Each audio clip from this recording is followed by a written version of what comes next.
नमस्कार फ्रेंड्स।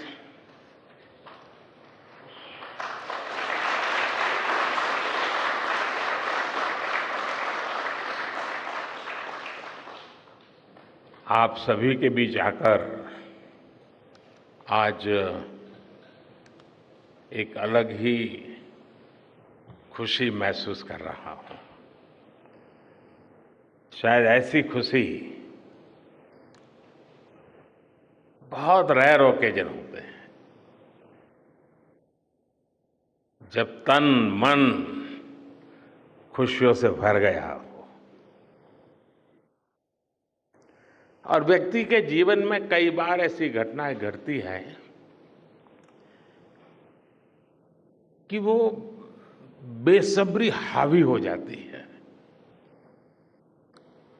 इस बार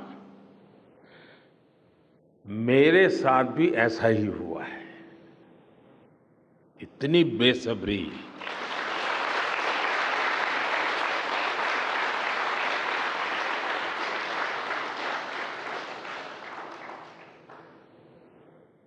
मैं साउथ अफ्रीका में था, फिर ग्रीस का कार्यक्रम था तो वहां चला गया, लेकिन मेरा मन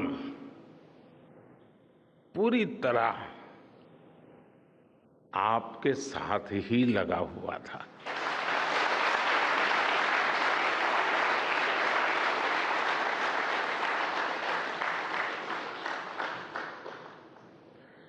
लेकिन कभी कभी लगता है कि मैं आप लोगों के साथ अन्याय कर देता हूं। बेसब्री मेरी और मुसीबत आपकी। इतनी सवेरे सवेरे आप सभी को, और इतना और टाइम, लेकिन बस मन कर रहा था जाऊं आपको नमन करूं। आपको दिक्कत हुई होगी, लेकिन मैं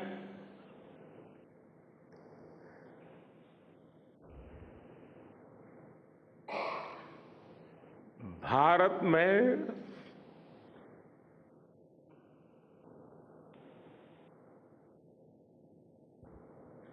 आते ही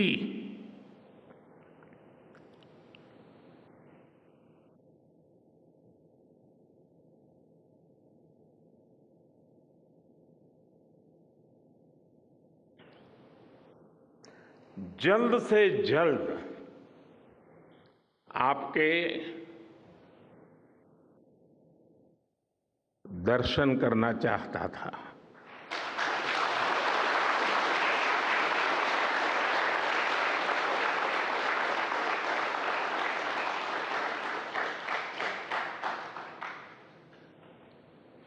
आप सबको सैल्यूट करना चाहता था।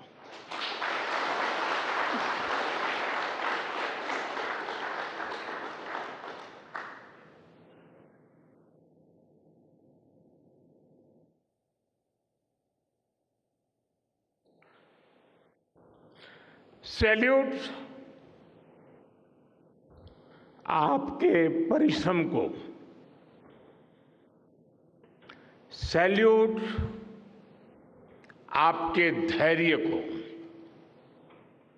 सैल्यूट आपकी लगन को,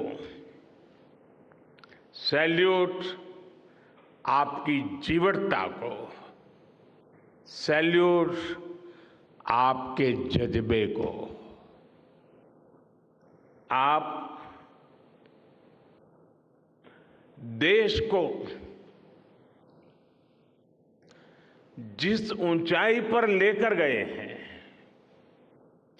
ये कोई साधारण सफलता नहीं है। ये अनंत अंतरिक्ष में भारत के वैज्ञानिक सामर्थ्य का शंखनाद है।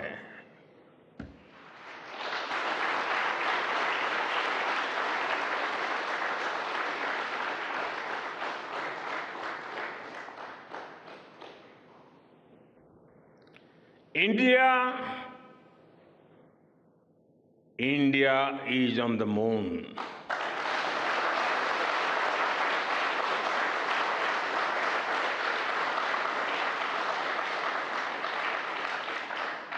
We have our national pride placed on the moon.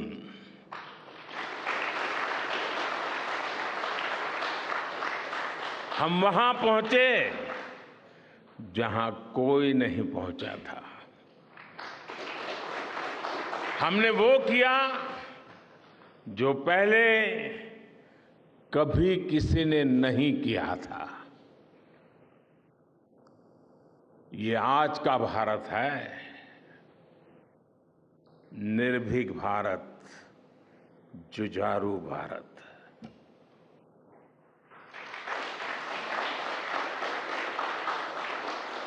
ये वो भारत है जो नया सोचता है, नए तरीके से सोचता है, जो डार्क जोन में जाकर भी दुनिया में रोशनी की किरण फैला देता है।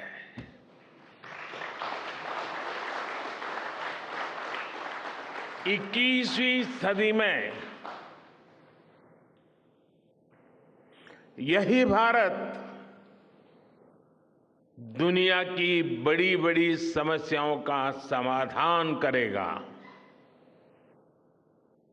मेरी आंखों के सामने 23 अगस्त का वो दिन,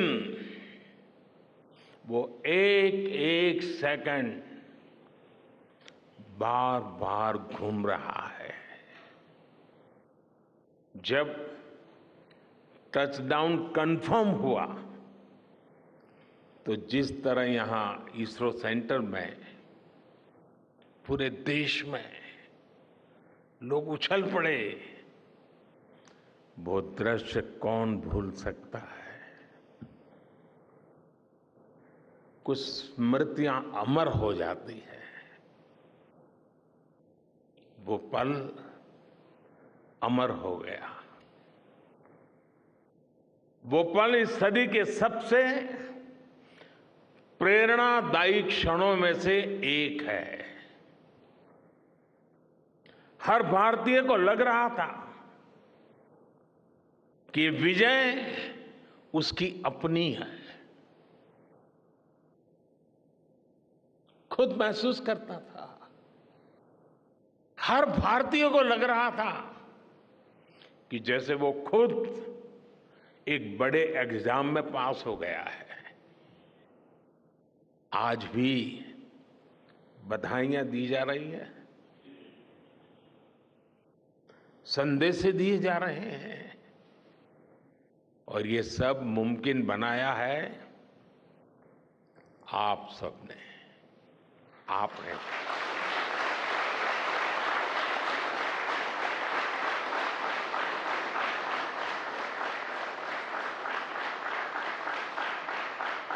देश के मेरे वैज्ञानिकों ने ये मुमकिन बनाया है। मैं आप सबका जितना गुणगान करूं वो कम है। मैं आपकी जितनी सराहना करूं वो कम है। साथियों,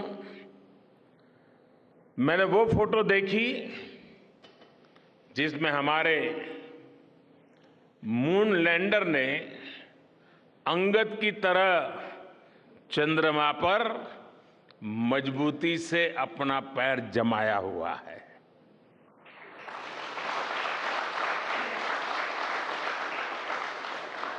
एक तरफ विक्रम का विश्वास है तो दूसरी तरफ प्रज्ञान का पराक्रम है।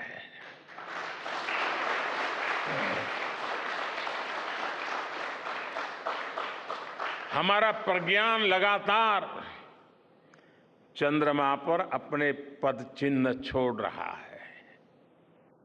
अलग अलग कैमरों से ली गई जो तस्वीरें अभी रिलीज हुई और मुझे देखने का सौभाग्य मिला, वो अद्भुत है।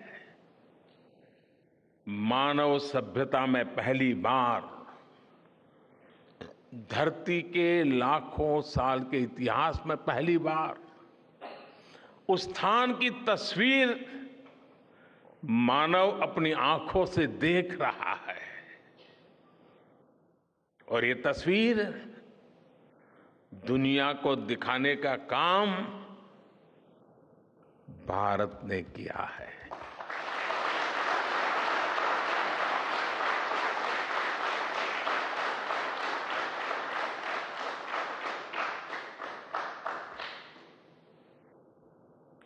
आप सभी वैज्ञानिकों ने किया है।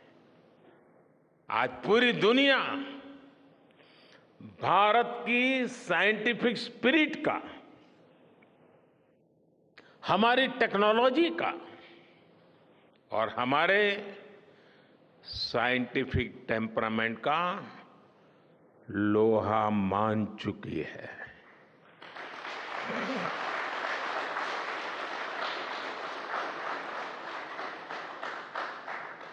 चंद्रयान महाअभियान सिर्फ भारत की नहीं बल्कि पूरी मानवता की सफलता है।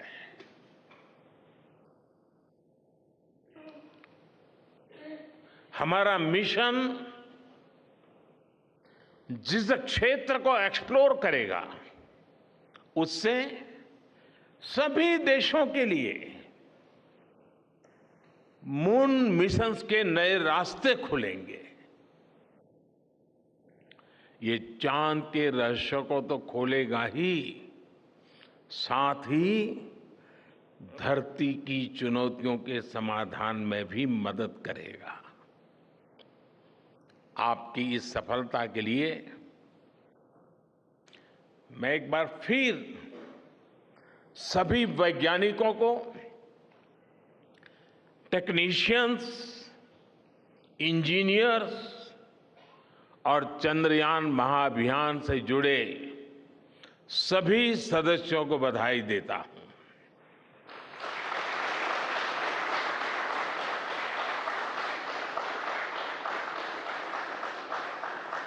मेरे परिवारजनों, आप जानते हैं कि स्पेस मिशंस के टच डाउन पॉइंट को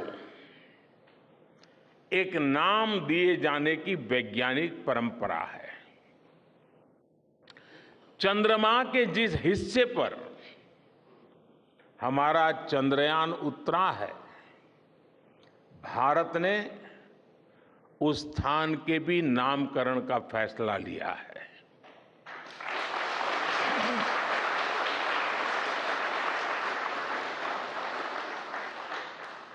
जिस स्थान पर चंद्रयान 3 का मून लैंडर उतरा है, अब उस पॉइंट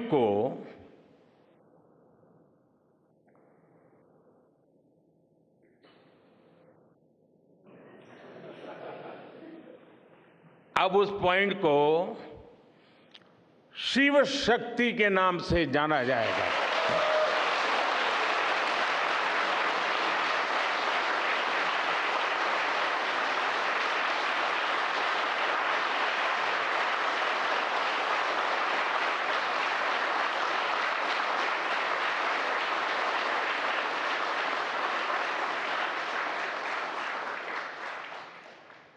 शिव में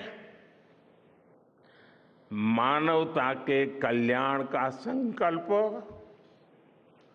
समाहित है और शक्ति से हमें उन संकल्पों को पूरा करने का सामर्थ्य मिलता है। चंद्रमा का शिव शक्ति पॉइंट हिमालय से कन्याकुमारी से जुड़े होने का बोध कराता है।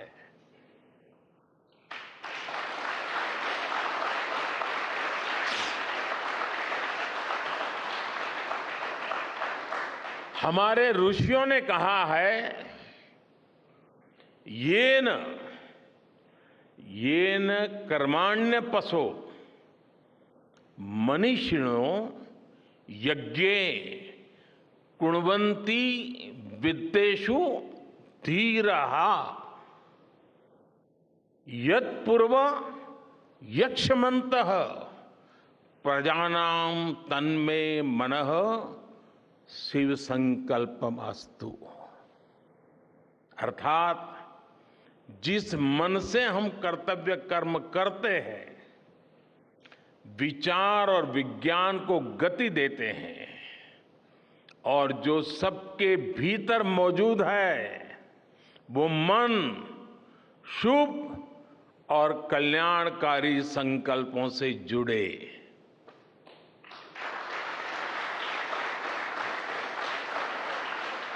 मन के इन शुभ संकल्पों को पूरा करने के लिए शक्ति का आशीर्वाद अनिवार्य है और ये शक्ति हमारी नारी शक्ति है।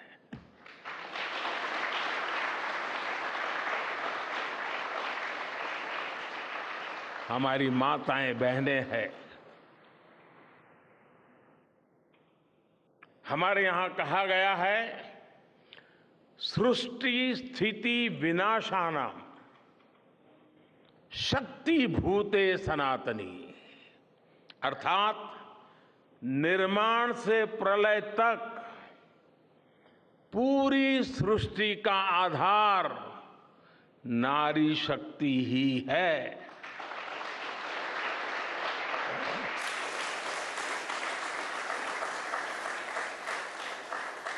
आप सबने देखा है, चंद्रयान 3 में देश ने, हमारी महिला वैज्ञानिकों ने, देश की नारी शक्ति ने कितनी बड़ी भूमिका निभाई है। चंद्रमा का शिव शक्ति पॉइंट सदियों तक भारत के इस वैज्ञानिक और दार्शनिक चिंतन का साक्षी बनेगा।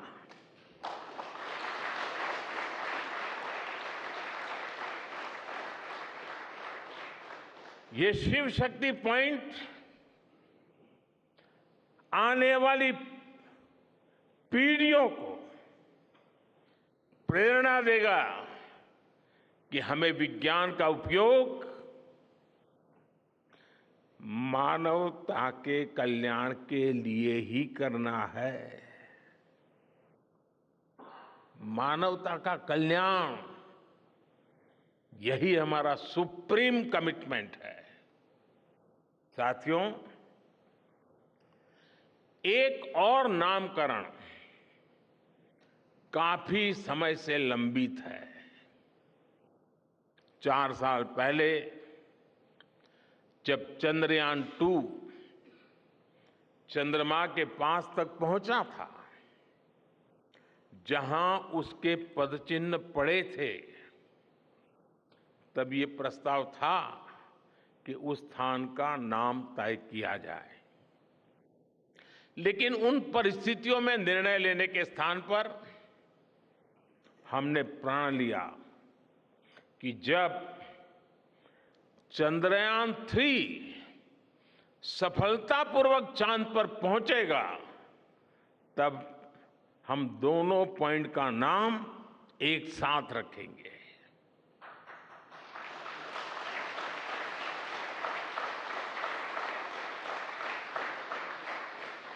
और आज मुझे लगता है कि जब हर घर तिरंगा है, जब हर मन तिरंगा है और चांद पर भी तिरंगा है, तो तिरंगा के सिवाय चंद्रयान 2 से जुड़े उस स्थान को और क्या नाम दिया जा सकता है।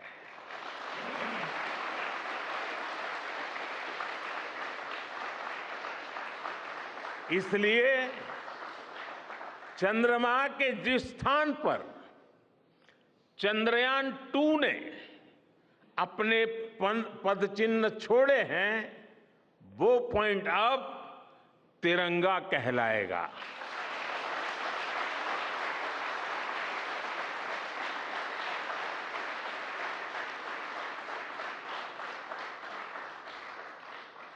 ये तिरंगा पॉइंट भारत के हर प्रयास की प्रेरणा बनेगा।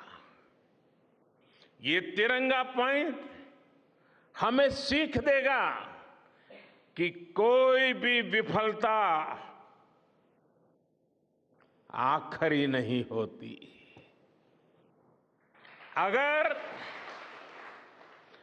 दृढ़ इच्छा शक्ति हो तो सफलता मिलकर के ही रहती है।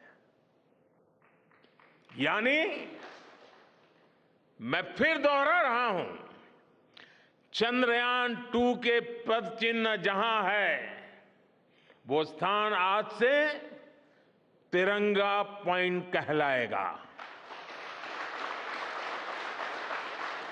और जहां पर चंद्रयान-3 का मून लैंडर पहुंचा है, वो स्थान आज से शिव शक्ति पॉइंट कहलाएगा।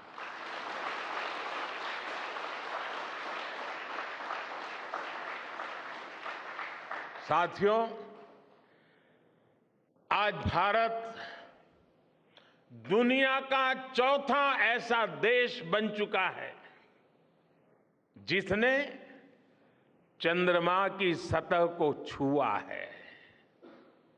ये सफलता तब और अधिक बड़ी हो जाती है जब हम ये देखते हैं कि भारत ने अपनी यात्रा कहां से शुरू की थी। एक समय था जब भारत के पास जरूरी तकनीक नहीं थी, सहयोग भी नहीं था। हमारी गिनती थर्ड वर्ल्ड यानी थर्ड रो में खड़े देशों में होती थी। थर्ड वर्ल्ड थर्ड रो में खड़े हुए लोगों में होती थी। वहां से निकलकर आज भारत दुनिया की 5वीं सबसे बड़ी अर्थव्यवस्था बना है।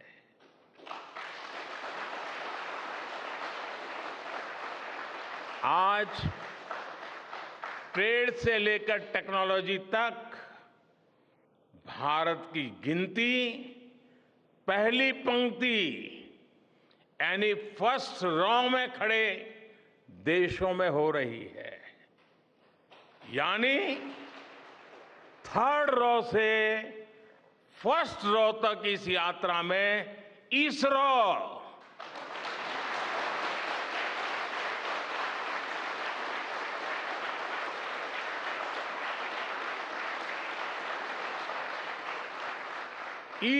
जैसी संस्थानों की बहुत बड़ी भूमिका रही है। आपने आज मेक इन इंडिया को चांद तक पहुंचा दिया है।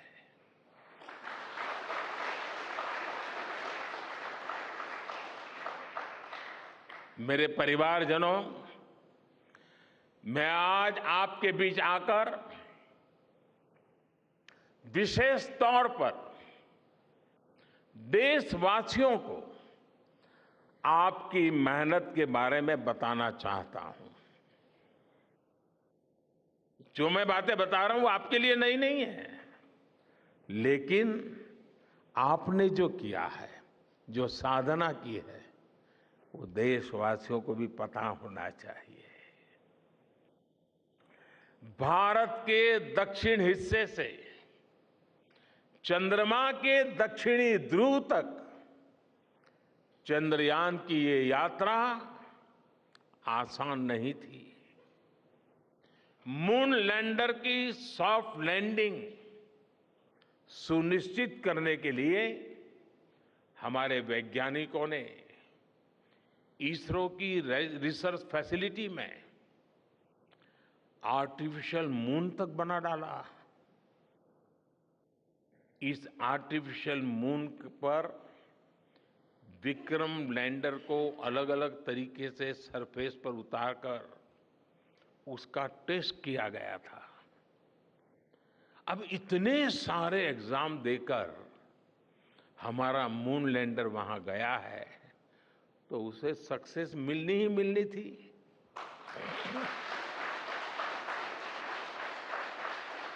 साथियों, आज जब मैं देखता हूं कि भारत की युवा पीढ़ी साइंस को लेकर, स्पेस को लेकर, इनोवेशन को लेकर इतनी एनर्जी से भरी हुई है, तो उसके पीछे हमारे ऐसे ही स्पेस मिशंस की सफलता है। मंगलयान की सफलता ने, चंद्रयान की सफलता ने, गगनयान की तैयारी ने देश की युवा पीढ़ी को एक नया मिजाज दे दिया है। आज भारत के छोटे छोटे बच्चों की जुबान पर चंद्रयान का नाम है। आज भारत का हर बच्चा आप वैज्ञानिकों में अपना भविष्य देख रहा है।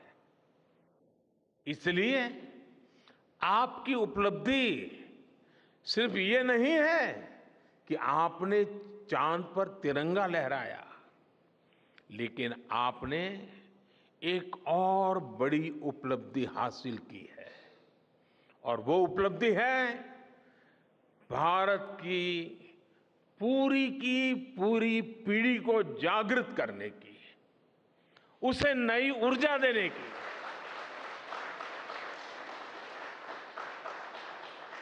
आपने एक पूरी पीढ़ी पर अपनी इस सफलता की गहरी छाप छोड़ी है। आज से कोई भी बच्चा रात में जब चंद्रमा को देखेगा तो उसको विश्वास होगा कि जिस हौसले से मेरा देश चांद पर पहुंचा है, वही हौसला, वही जज्बा उस बच्चे के भीतर भी है, उस युवा के भीतर भी है। आज आपने भारत के बच्चों में आकांक्षाओं के जो बीज बोए हैं, कल वो वट वृक्ष बनेंगे और विकसित भारत की नींव बनेंगे।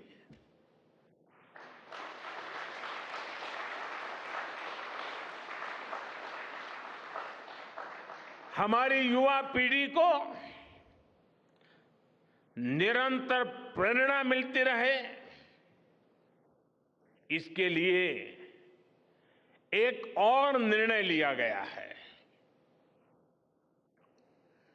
23 अगस्त को जब भारत ने चंद्रमा पर तिरंगा फहराया, उस दिन को अब हिंदुस्तान नेशनल स्पेस डे के रूप में मनाया जाएगा।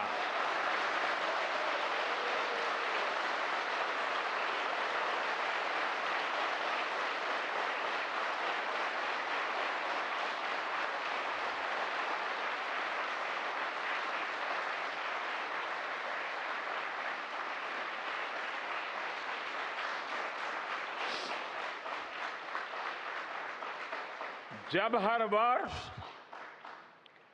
National space day science, technology और इनोवेशन की स्पिरिट को सेलिब्रेट करेगा, हमें हमेशा हमेशा के लिए प्रेरित करता रहेगा।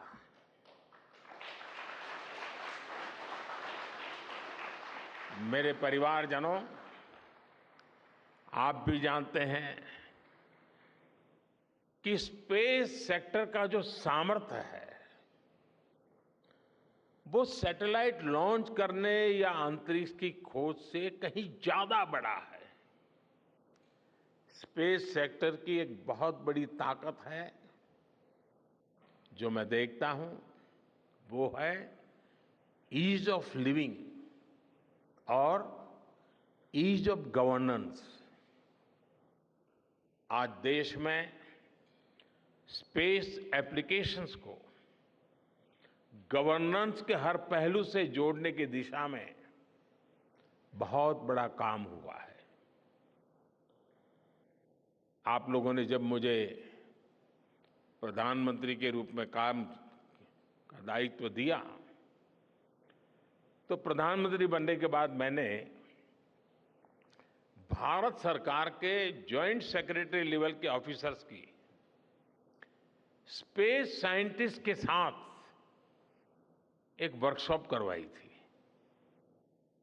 और इसका मकसद ये था कि गवर्नेंस में, शासन व्यवस्था में ट्रांसपेरेंसी लाने में स्पेस सेक्टर की ताकत का ज्यादा से ज्यादा इस्तेमाल कैसे करें। तब किरण जी शायद हम लोगों के साथ काम करते थे। इसी का नतीजा था जब देश ने स्वच्छ भारत अभियान शुरू किया, शौचालयों का निर्माण शुरू किया, करोड़ों घरों को बनाने का अभियान चलाया, तो इन सब के मॉनिटरिंग के लिए, उसकी प्रगति के लिए स्पेस साइंस ने बहुत मदद की।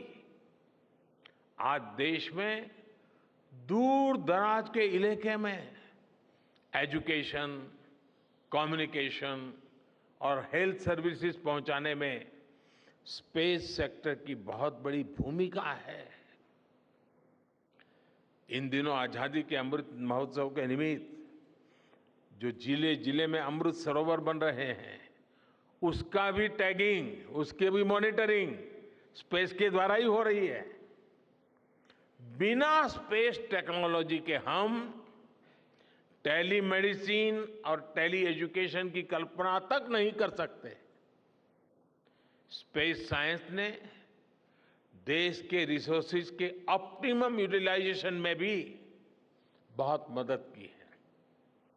हमारे देश के एग्रीकल्चर सेक्टर को ताकत देने में, मौसम का अनुमान लगाने में स्पेस सेक्टर जो मदद करता है वो देश का हर किसान जानता है।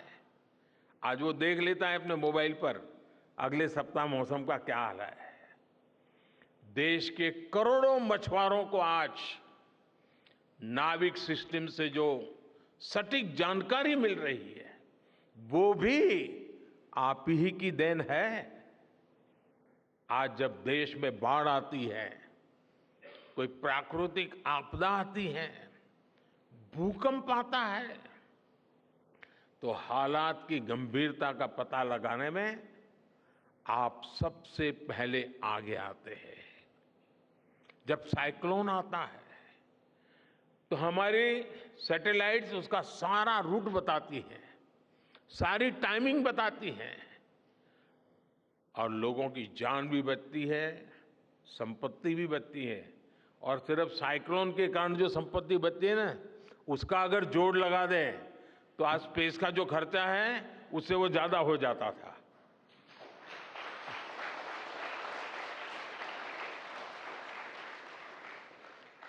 हमारे PM Gatishakti national master plan का आधार भी स्पेस टेक्नोलॉजी ही है। और आज दुनिया भारत के इस गतिशक्ति प्लेटफॉर्म का अध्ययन कर रही है कि प्लानिंग और मैनेजमेंट में ये प्लेटफॉर्म कितना उपयोगी हो सकता है। इससे प्रोजेक्ट्स की प्लानिंग, एजुकेशन और मॉनिटरिंग में काफी मदद मिल रही है। समय के साथ बढ़ता हुआ स्पेस एप्लीकेशन का ये दायरा हमारे युवाओं के लिए अपॉर्चुनिटीज भी बढ़ा रहा है, अवसर बढ़ा रहा है। और इसलिए आज मैं एक सुझाव भी देना चाहता हूं और मैं चाहूंगा कि आपके यहां से जो रिटायर्ड लोग हैं वे इसमें काफी मदद कर सकते हैं।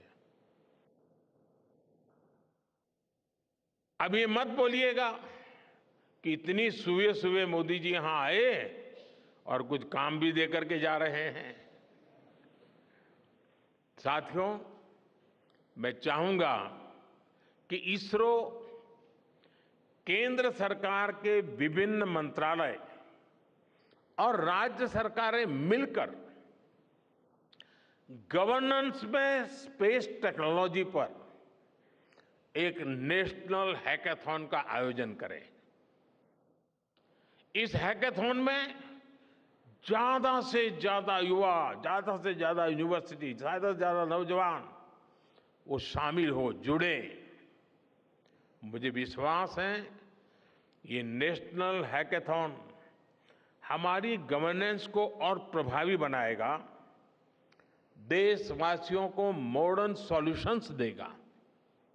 और साथियों, आपके अलावा मैं अपनी युवा पीढ़ी को एक और टास्क अलग से देना चाहता हूं।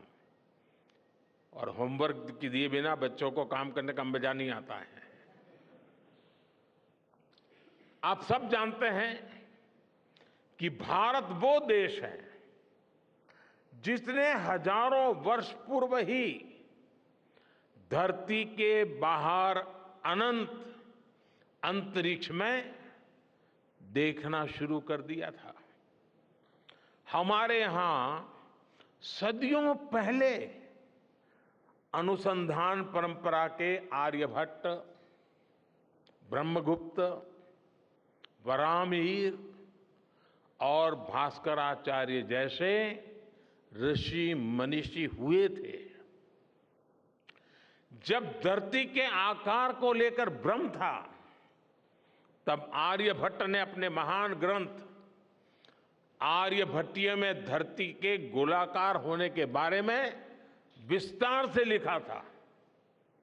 उन्होंने एक्सिस पर पृथ्वी की रोटेशन और उसकी परिधि की गणना भी लिख दी थी। इसी तरह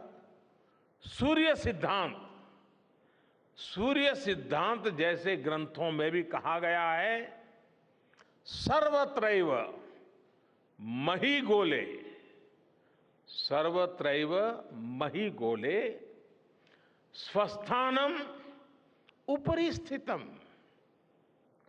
मन्यन्ते खेयतो गोलस तस्य क्व ऊर्ध्वं क्व वादः।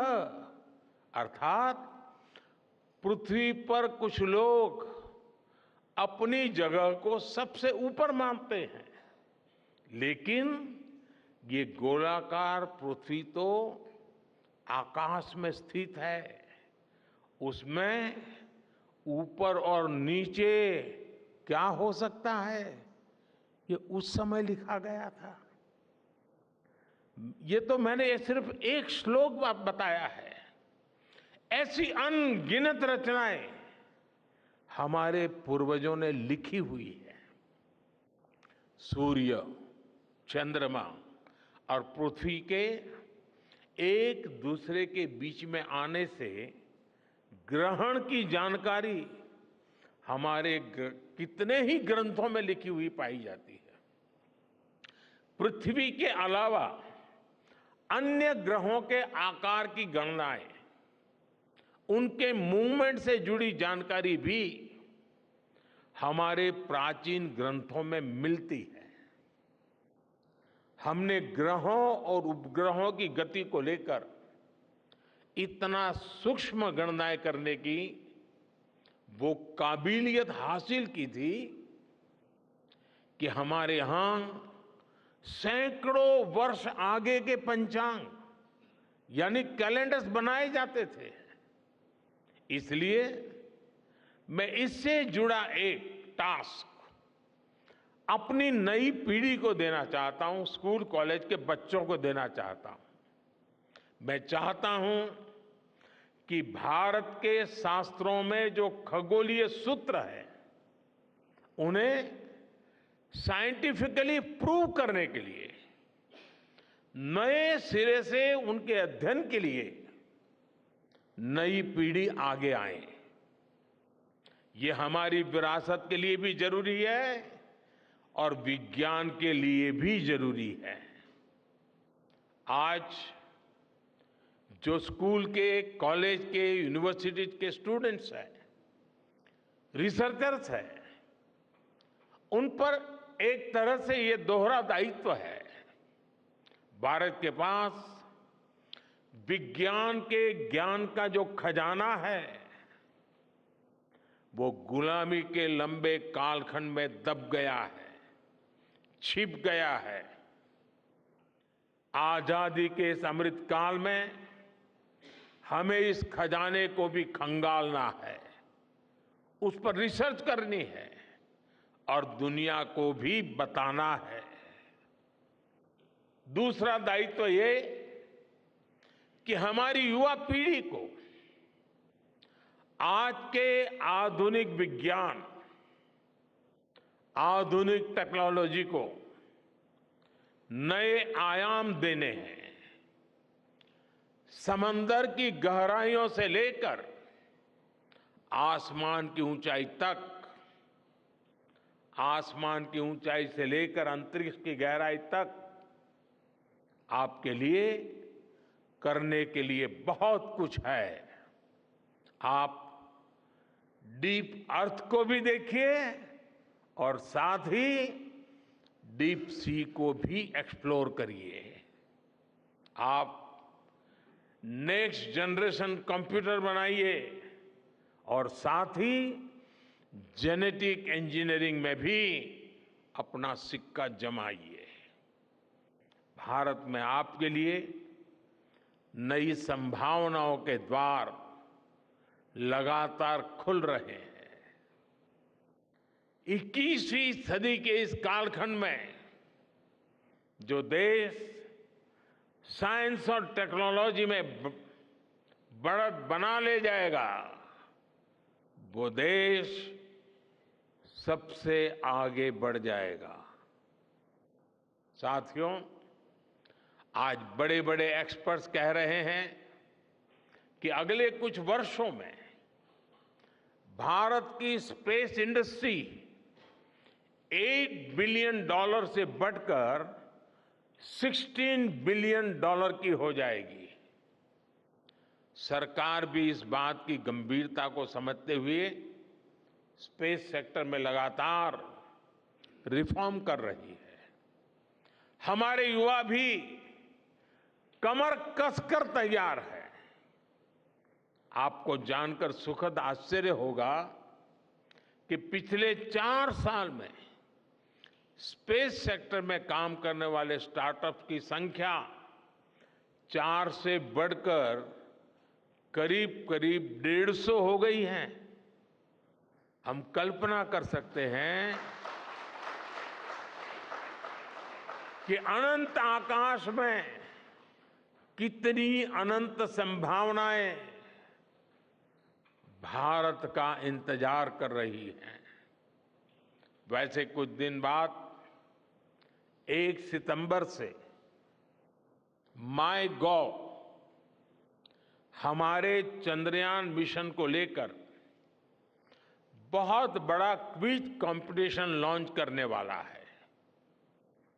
हमारे देश के स्टूडेंट्स इससे भी शुरुआत कर सकते हैं।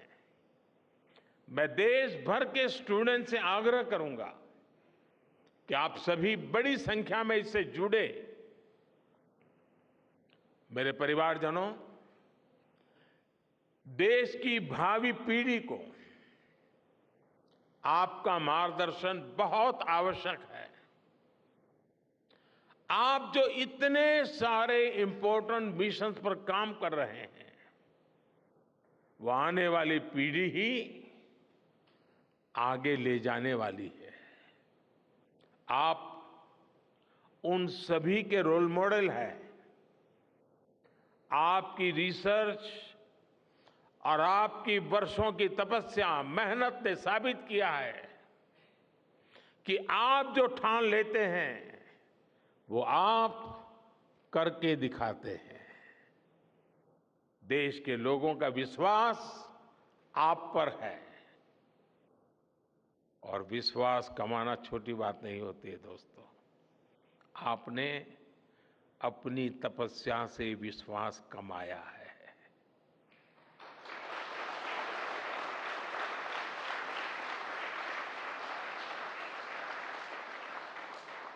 देश के लोगों का आशीर्वाद आप पर है। इसी आशीर्वाद की ताकत से, देश के प्रति इसी समर्पण भाव से भारत साइंस एंड टेक्नोलॉजी में ग्लोबल लीडर बनेगा। और मैं आपके बीच बड़े विश्वास के साथ बताता हूं, इनोवेशन की हमारी यही स्पिरिट ही 2047 में विकसित भारत के सपने को साकार करेगी। इसी विश्वास के साथ मैं फिर एक बार आप सबके दर्शन करके पावन हुआ हूं। देशवासी गौरव से भरे हुए हैं। सपने बहुत तेजी से संकल्प बन रहे हैं और आपका परिश्रम उन संकल्प को सिद्धि के तक ले जाने के लिए बहुत बड़ी प्रेरणा बन रहा है। आपको जितनी बधाई दूं कम है, जितना अभिनंदन करूं कम है। मेरी तरफ से करोड़ों करोड़ों देशवासियों की तरफ से, दुनिया भर की साइंटिफिक कम्युनिटी की तरफ से अनेक अनेक धन्यवाद, बहुत बहुत शुभकामनाएं। भारत माता की, भारत माता की, भारत माता की। धन्यवाद।